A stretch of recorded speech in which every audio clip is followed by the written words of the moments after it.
Mesdames et messieurs et mesdemoiselles, soyez salués depuis vos positions respectives à travers les quatre coins du globe. Monsieur Bola Tinubu, le président en exercice de la CEDEAO, le président du Nigeria, avec son État et son armée, sa police, sa gendarmerie, viennent de subir l'une des attaques les plus ignobles de la part des groupes terroristes du nord-est du Nigeria. Oui, M. Bola Tinubu, qui était le porte-flambeau des va-t-en-guerre contre le peuple nigérien, Niger, de M. Abdourahmane Tiani, le général Abdourahmane Tiani.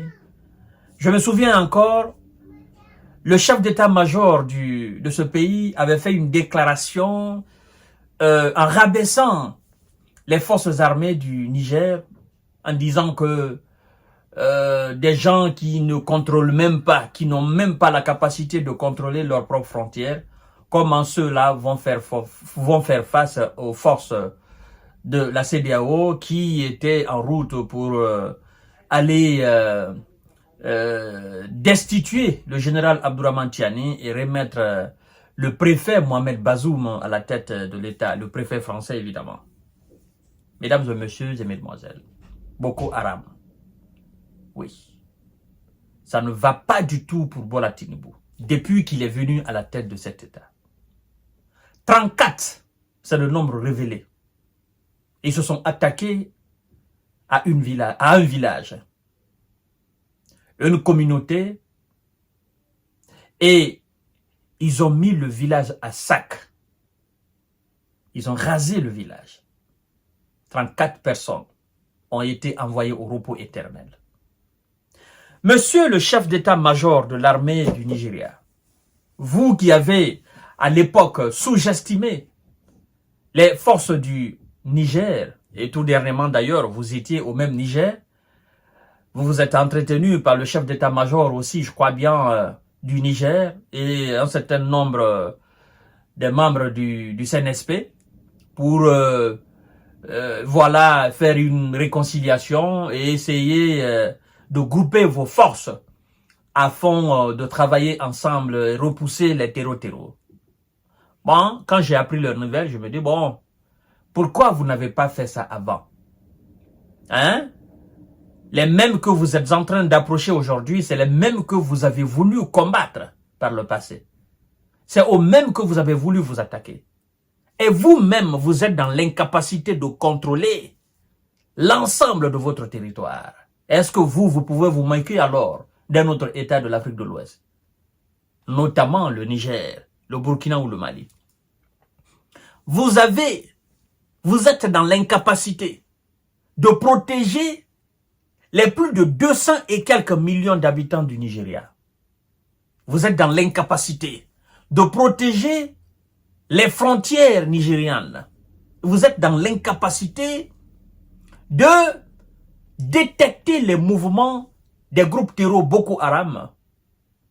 Et c'est vous qui subissez chaque fois les attaques indescriptibles de ces terroristes. Alors, que faites-vous? Que faites-vous pendant qu'on est en train d'envoyer vos populations au repos éternel? Que faites-vous? Monsieur le chef d'état-major de l'armée du Nigeria, que faites-vous? Je crois que c'est un certain Moussa, quelque chose comme ça là. Que faites-vous? Où vous étiez? Ou bien, la voie par laquelle ces groupes terroristes de Boko Haram sont passés, c'est pas le Nigeria. Vous n'êtes pas censé sécuriser ce village? C'est vraiment pathétique, mesdames et messieurs. Avec tout le moyen que vous avez. Parce qu'on dit que le Nigeria, c'est la plus grande force, la plus grande puissance militaire de l'Afrique de l'Ouest. Et malgré cela, le Nigeria continue de subir les différentes attaques des terroristes. Le Nigeria continue de sombrer. Parce que ça, c'est une page sombre du Nigeria, mesdames et messieurs. C'est pour vous dire que tout ce qui se dit par des médias occidentaux pour leur intérêt ne reflète pas la réalité. Mesdames et messieurs et mesdemoiselles, 34 personnes ont été envoyées au repos éternel au nord-est du Nigeria. Le bilan a été dévoilé par les autorités locales de l'État nigérian de Yobe.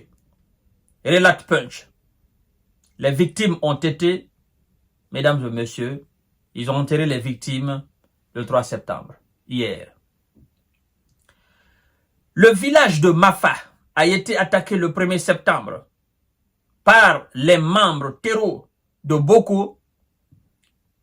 Les assaillants armés avaient envahi la communauté à bord de plus de 50 motos, selon la police de l'État de Yobe. Plusieurs maisons ont été rasées. Les terreaux avaient largué des tracts avec des inscriptions arabes. Plus de 50, ils sont venus sur plus de 50 motos. Et le Nigeria, avec ses systèmes de défense, le Nigeria, avec ses satellites, le Nigeria, avec ses services de renseignement, le Nigeria, avec toutes ses capacités, le Nigeria n'a pas pu contrecarrer ces gens qui venaient sur la moto. Eh oui, plus de 50, ça c'est pas un petit convoi, ça c'est un très grand convoi. Alors, ils sont rentrés sur le territoire nigérian. Parce que les terreaux, eux, ils sont quelque part. Ils sont entrés dans ce village-là. Et vous saviez très bien que les terreaux étaient dans cette localité. Mais vous n'avez pas pu faire quelque chose, monsieur le chef d'État, major de l'armée du Nigeria. Et ces civils sont partis au repos éternel dans des conditions inacceptables. Voyez-vous? Au lieu de vous préparer, allez vous attaquer au Niger, ce sont ces gens-là que vous devez combattre. Ce sont ces gens que vous devez repousser. Ce sont ces ennemis du Nigeria que vous devez repousser. Ce sont ces ennemis de la population nigériane que vous devez combattre avec fermeté, avec synergie. Mais au lieu de cela, vous vous pavanez dans la nature avec des déclarations sans queue ni de tête. Mesdames et messieurs et mesdemoiselles, c'est révoltant. Les assaillants ne s'attaquent pas aux militaires. Ils s'attaquent à des civils innocents qui sont des cibles faciles, a réagi le conseil spécial de Bouni pour les questions de sécurité. Organisation terreau interdite, effectivement. Alors, quand vous dites les assaillants ne s'attaquent pas aux militaires, mais le but des assaillants, le but ou les buts des terreaux n'est pas ou ne sont pas d'aller s'attaquer aux militaires. Non. Eux, ils ont des objectifs. Et si ces objectifs se trouvent dans un village, dans une ville, ben ils vont là-bas. Eux, ils ne s'attaquent pas aux militaires. Non. C'est les militaires qui doivent les neutraliser. C'est les militaires qui doivent les chercher. Les groupes terreaux, ce sont des gangs, ce sont des criminels, ce sont des voleurs. Où est-ce que vous avez vu un voleur s'attaquer à un policier? Ben, le voleur cherche à tout moment à éviter la police, la gendarmerie.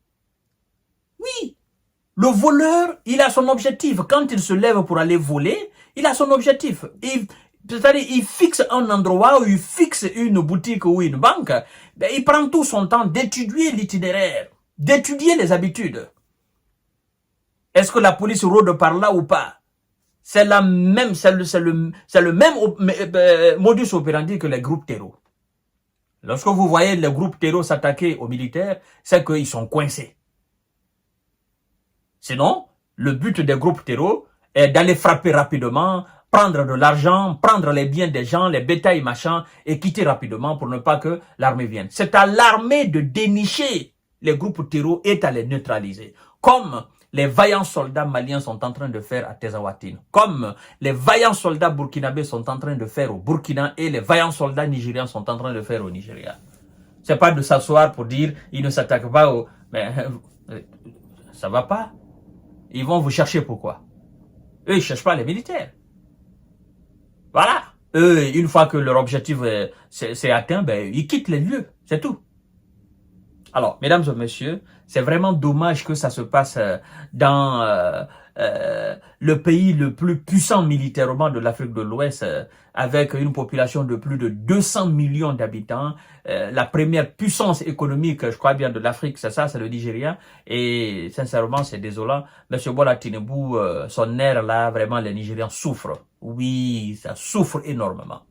À tout à l'heure pour notre série d'informations et de décortiquage. Nous n'allons pas dire aujourd'hui que c'est le karma du Niger, mais voilà, c'est bizarre quand même, hein, c'est franchement bizarre. Voilà.